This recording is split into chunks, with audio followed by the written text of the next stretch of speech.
是我上星期起说他对我，他姐姐啥？他姐姐引导的那些造谣啊。Mungkin banyak dari kalian yang udah tahu berita tentang Fat Cat. Kali ini gue coba untuk ngerangkum berita tentang Fat Cat dalam sebuah video. Oh ya, 2 disclaimer dulu nih guys. Yang pertama, kalau gue ada salah pengucapan atau penulisan dalam bahasa Mandarin, mohon maaf dan mohon bantu untuk dikoreksi ya. Terus yang kedua juga, foto ini yang paling banyak beredar di sosmed Indonesia, dia itu bukan Fat Cat. Dia itu seorang guru SD, masih hidup sampai saat ini, dan ini ada video klarifikasi kok dari yang bersangkutan. 大家好，我是杨果果，是一名小学老师。然后最近有收到一些粉丝朋友给我发的私信，说我的视频被搬运到了外网。令我最气愤的是，这些搬运者为了博取流量，颠倒是非。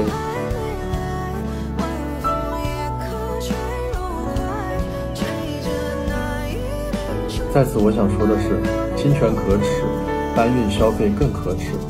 同时，也感谢为我声明的广大粉丝朋友们。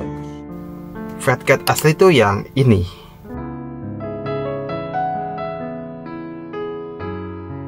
Fat Cat punya nama asli Liu Jiu, dan dia merupakan seorang gamer asal Cina. Game yang menjadi fokusnya Liu Jiu ini adalah Honor of Kings. Ya, ini semacam game MOBA kayak Mobile Legends gitu lah ya.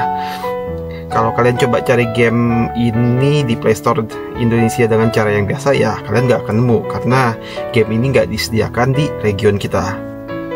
Di game Honor of Kings ini, Liu Jiu punya satu hero andalan. Katanya dia itu tuh kayak top globalnya lah di hero ini. Dan nama hero tersebut adalah Menki, hero berbentuk kucing gendut. Ya, dari sinilah Liu Jiu mendapatkan julukan Peng Mao atau dalam bahasa Inggrisnya Fat Cat. Kalau di kita mungkin dia itu pro-nya kayak Just No Limit kali ya. Gimana menurut lo? Silahkan komen.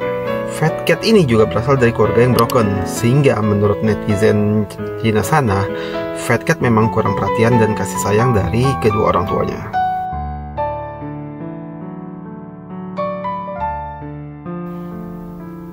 Kayak yang tadi gue bilang, Fat Cat ini kan emang seorang pro player ya. Jadi dia tuh ikut dan menang banyak turnamen, kompetisi. Dia juga jadi streamer dengan penggemar yang sangat-sangat banyak. Hingga akhirnya Fat Cat tiba-tiba hilang. Itu udah nggak pernah online lagi. Keluarganya coba kontak dia juga gak dibales-bales. Hingga akhirnya 12 hari setelah pencarian, ada kabar dari pencarian di Sungai Yangtze di daerah Chongqing. Ditemukan jasad dalam kondisi memprihatinkan, dan dialah Liu Jiu, sang Fat Cat legendaris itu. Cerita Fat Cat ini pertama kali menjadi viral karena kakaknya Fat Cat sendiri yang speak up di Douyin. Douyin itu kayak sosial medianya China sana lah ya.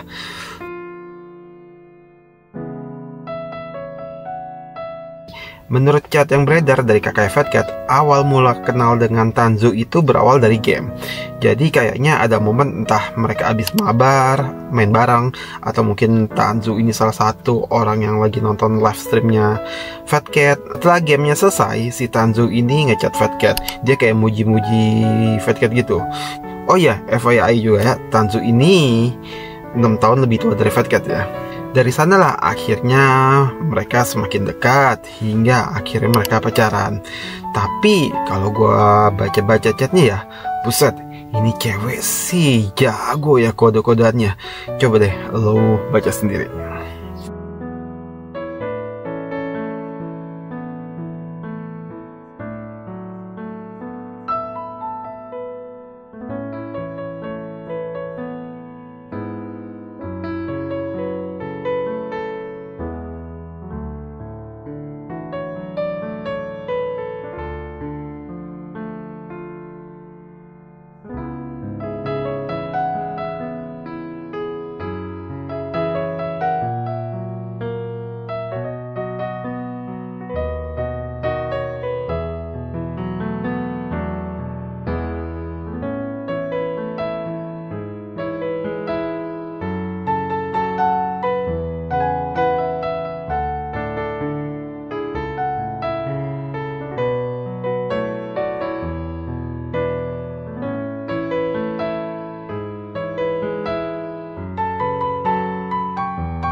Gimana menurut kalian?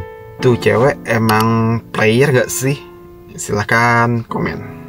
Saat mereka pacaran, si cewek sempat bilang kalau dia tuh bukan tipe yang bisa LDRan. Akhirnya Fat Cat tanpa babi bu, dia langsung mutusin untuk pindah ke kotanya si cewek di Chongqing. Tapi sesampai di Chongqing, mereka tuh nggak tinggal bareng. Si cewek beralasan karena mereka tuh belum nikah. Jadi sampai sini kan masih kelihatan kayak lempeng gitu ya. Jahatnya itu, saat di Chongqing, Tanzu minta dibayarin tempat tinggal mewah. Sedangkan Fat Cat sendiri, biar bisa hemat dan bisa menuhin semua keinginan pacarnya, dia sampai sewa tempat di tempat yang konon katanya sih termaksud yang murah dan kumuh di daerah sana ya. Lalu, jahatnya lagi, walau mereka sekarang udah satu kota, udah gak LDRan nih, mereka udah dekat, tapi mereka selama 2 tahun pacaran tuh ya baru hitungan 2 kali ketemu sih mereka. Salah satunya saat anniversary hubungan mereka yang kedua. Jadi selain berhemat untuk tempat tinggal, Fat Cat ini juga berhemat untuk pengeluaran makan dia sehari-hari ya. Jadi untuk seharinya Fat Cat tuh ngebatasin dirinya sendiri untuk makan dengan sekitar biaya 10 yuan atau mungkin kalau dirupiahin sekitar 20.000.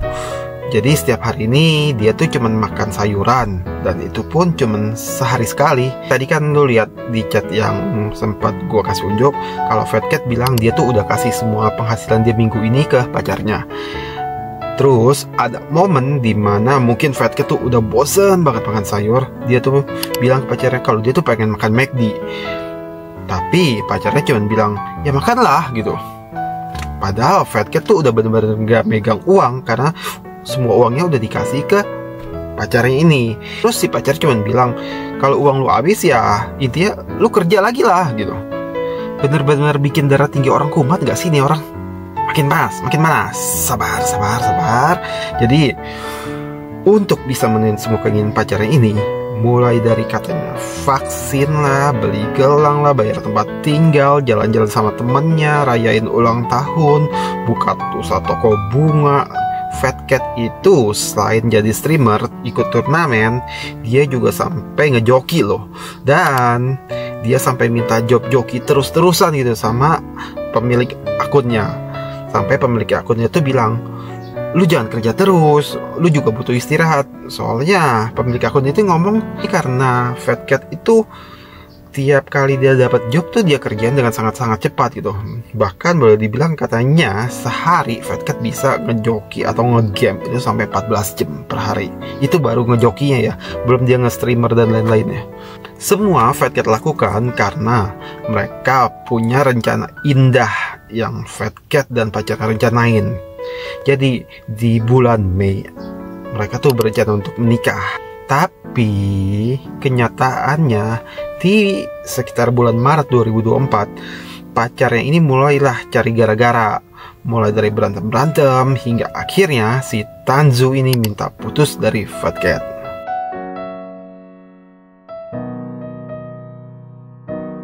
Di bulan Maret tadi, saat Tanzu minta putus, Fat Cat tuh berusaha mati-matian untuk pertahanin hubungan mereka. Sampai akhirnya mereka ada di keputusan untuk kasih waktu tenang buat masing-masing dulu untuk tenangin diri dan introspeksi diri. Sampai akhirnya masa tenang itu tuh berakhir. Fat Cat berusaha untuk menghubungi Tanzu, tapi Tanzu tetap pada keputusannya untuk putus dari Fat Cat. Akhirnya pada tanggal 11 April 2024, Fat Cat yang ngerasa dunia runtuh membuat keputusan untuk bundir dengan cara melompat dari atas jembatan Sungai Yangtze sekitar jam 4 subuh. Ada fakta sedih lainnya. Beberapa jam sebelum Fat Cat terjun, dia sempat transfer uang ke Tanzu sebesar 66.666,66 yuan. Kalau dirupiahin itu sekitar 140 jutaan lah ya. Oh ya, FYI lagi, di WeChat ini kan ada fitur untuk ngirim uang. Jadi saat kirim uang, si penerima itu harus konfirmasi. Jadi dia tuh harus klik dulu terima, baru uang tuh bisa masuk ke rekeningnya. Jadi kalau diperhatiin, abis Fat Cat transfer ada satu chat lagi yang artinya Tanzu tuh terima uang kayak gini. Jadi artinya saat Fatcat ngirim ya Tanzu tuh belum tidur, atau Tanzu tuh memang standby di handphone, maka dia bisa langsung terima. Fakta sedih lainnya, di tanggal 11 April itu, selain kirimin uang ke Tanzu, Fatcat juga sempat kirim bunga untuk Tanzu sebanyak 760 kuntum bunga. Kenapa 760 kuntum? Katanya ini melambangkan 760 hari mereka saling kenal atau mungkin saling pacaran gitu ya. Oh god, jutaan cewek ngedapetin cowok bucin setia kayak begini, tapi di sana ada makhluk yang nyanyain cowok seperti ini. Udah cukup ya fakta sedihnya, gue balikin lagi deh emosinya. Jadi menurut kakaknya Fatcat, malam dimana Fatcat mengakhiri hidupnya, ternyata Tanzu yang abis terima uang dari Fatcat tadi, dia tuh malam itu asik-asikan karaokean sama teman-temannya. Oh iya, ada juga rumor yang beredar. Jadi waktu Fatcat terjun, dia sengaja ninggalin handphonenya di jembatan. Kemudian ada momen setelah itu di mana ayah dan kakek Fatcat ini datang ke kota Chongqing. Mereka tuh ke kantor polisi dan mereka ketemu dengan Tanzu. Di sana katanya mereka membuat perjanjian damai dengan syarat Tanzu mengembalikan uang yang ditransfer dari Fatcat tadi.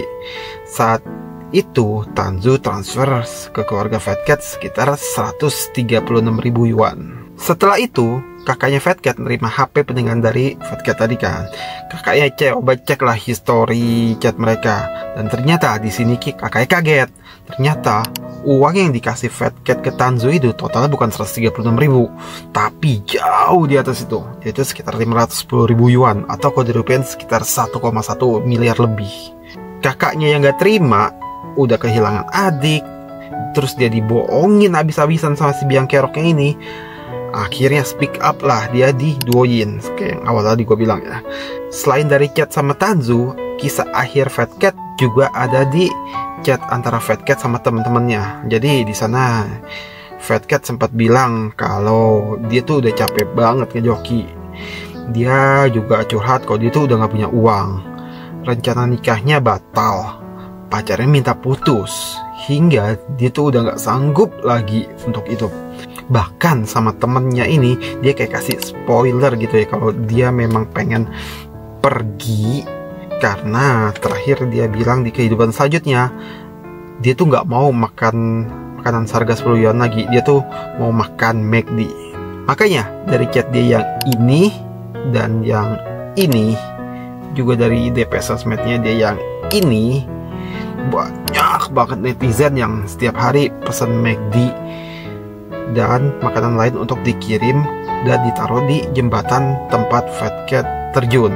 Tapi ternyata oknum-oknum nakal itu juga banyak di sana. Jadi netizen itu sempat nemuin kalau makanan-makanan yang dipesan itu, yang dikirim dan ditaruh di jembatan itu, kotaknya kosong, nggak ada isi makanannya. Minuman yang dipesan yang harus isinya susu atau teh, itu isinya berubah jadi air putih. Tangan netizen Cina kalau udah marah nggak kalah ganasnya sama netizen kita ya. Jadi kasus kecurangan ini bikin netizen marah besar dan di blow up lah. Hingga akhirnya merek-merek makanan tersebut mengadakan investigasi internal. Hingga akhirnya juga mereka membuat surat permintaan maaf terbuka dan membaca karyawan-karyawan yang terlibat. Dan bahkan ada beberapa toko yang mungkin sistemnya franchise itu sampai menutup tokonya. Mungkin kayak mereka putus hubungan dengan mitra franchise-nya gitu.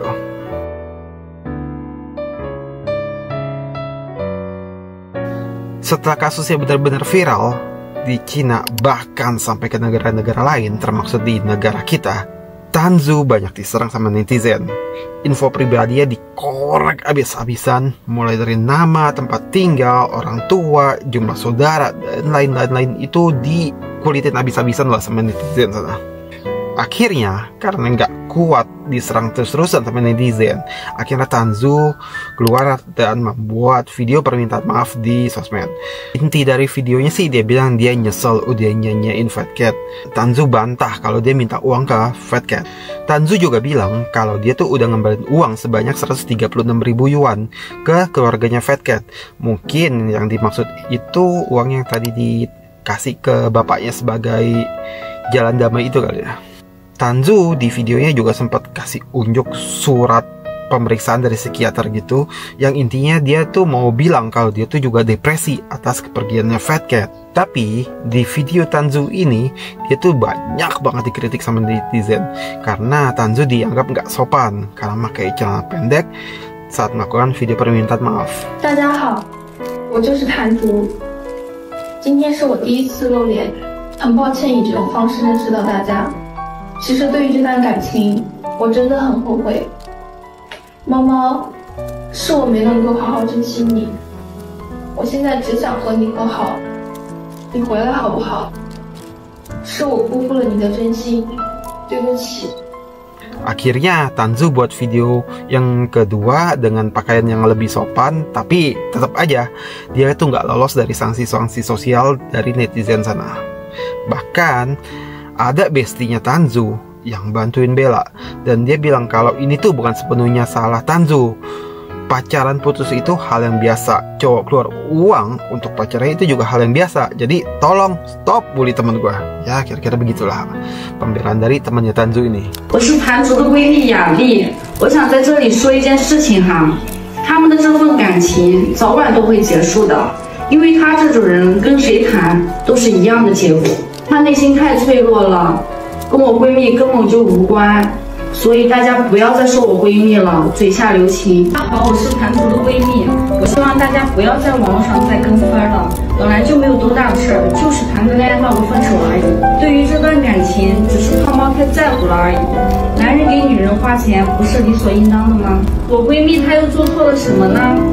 她也是个好女孩呀，希望大家不要再骂她了，都好好做自己吧。 Gimana? Ada yang sependapat sama bestinya Tanzu itu? Silahkan komen.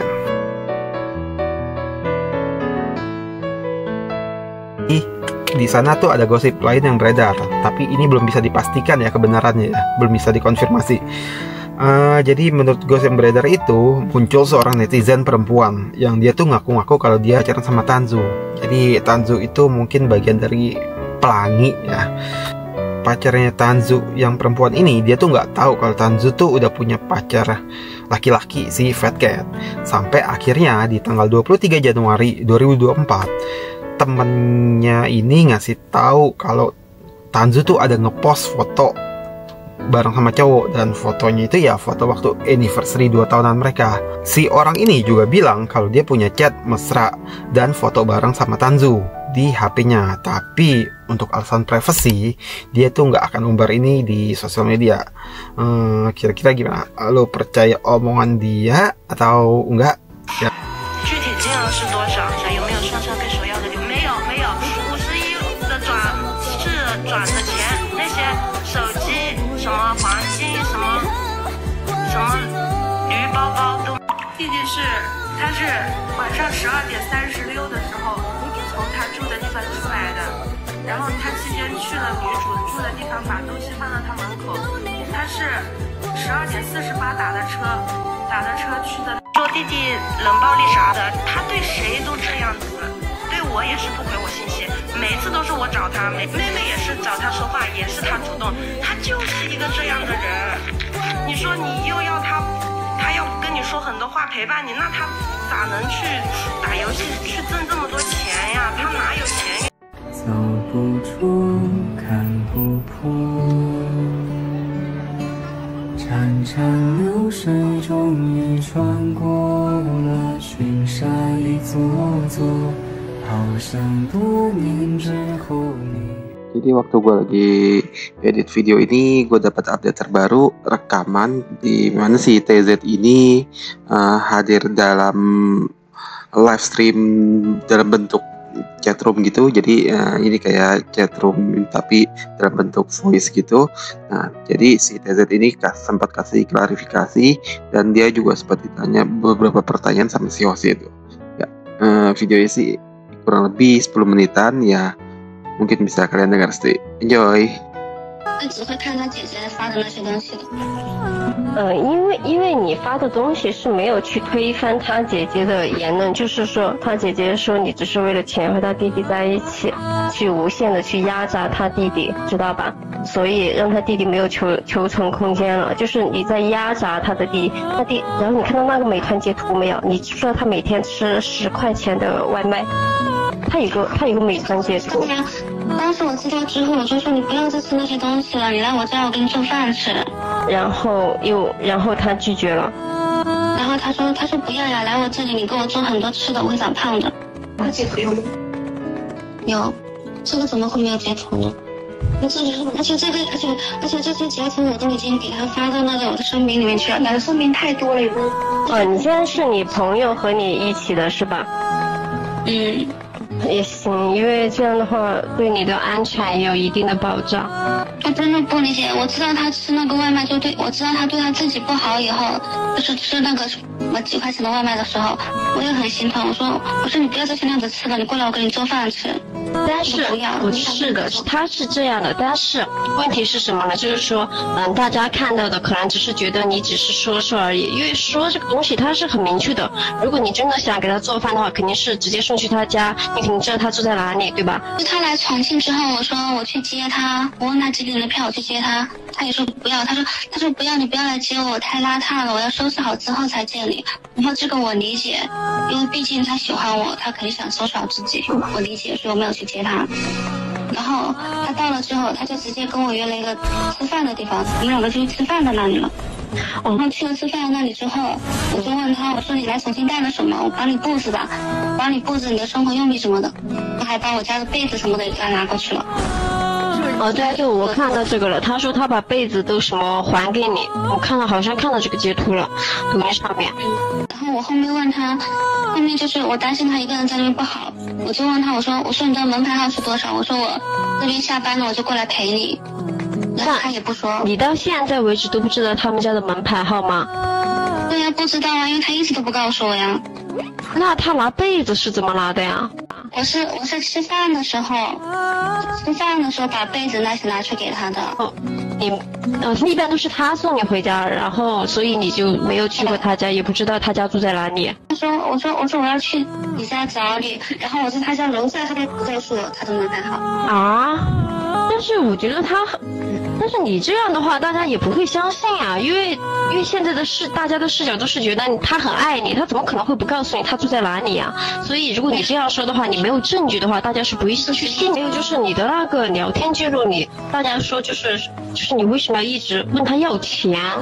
所以这个也在就是很多舆论就说你就是欠他钱，说什么就是他吃10块钱的外卖，然后你要去买1万多块钱的那个什么手链。结果人家男主要问这个问题，他说你问我要什么东西，我自己去选。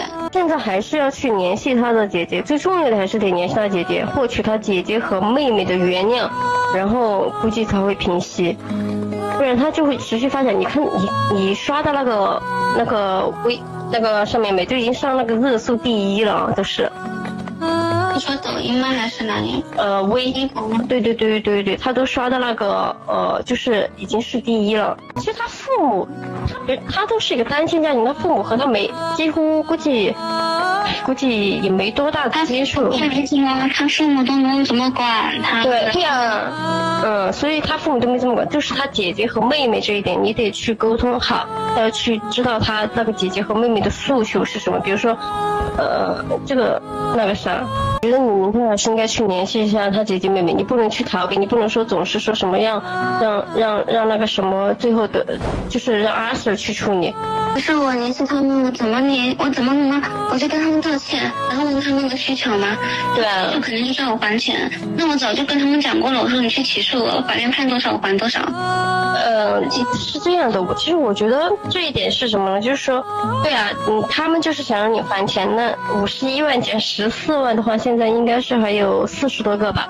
40多个的话，他姐姐人死是不能复生的。他姐姐应该就是想要你一个真诚的道歉，而不是去为自己辩解。你现在某音就是那个发的那些视频啊，都是去为自己所辩解，所以你现在要做的就是说，去得到他的诉求，然后告诉他确实你有错的部分，对吧？你也不说你100%都是你的错吧，对不对？你也说确实你有问题，然后去问他，然后你们综合一下，要么就是一起去阿瑟让你去坐下来，大家面谈一下，因为你给他父母一个交代，你肯定要给姐姐和妹妹一个交代。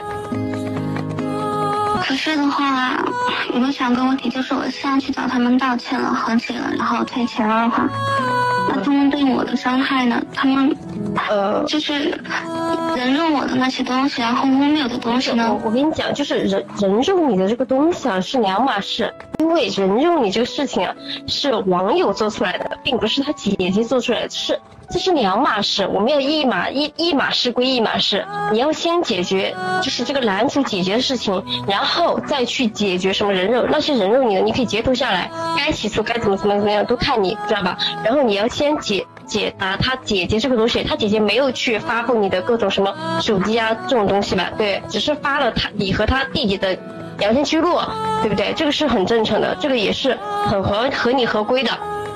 所以这一定是两码事情，他姐姐是没有办法去能管住每一个人的嘴巴和每一个人都要去干嘛的，懂吧？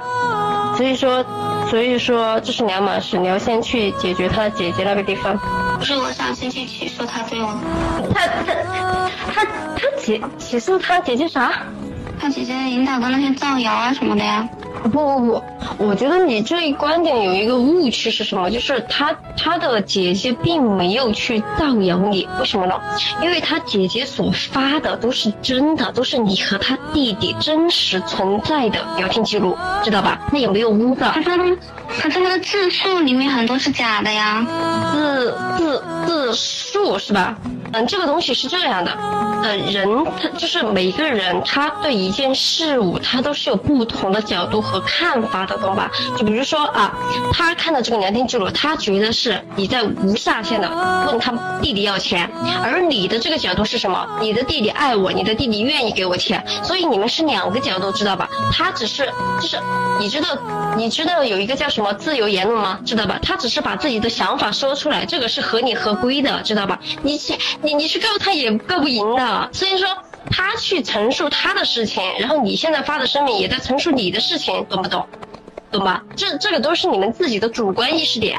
Nah, itu tadi rangkuman berita Fatcat yang gue kumpulin dari berbagai sumber. Kalau misalkan gue ada salah kata atau gue ada yang kurang, bisa kita bahas sama-sama dan diskusi bareng-bareng di kolom komentar. Thanks for watching. Jangan lupa klik like, comment, and subscribe. Thank you. Bye.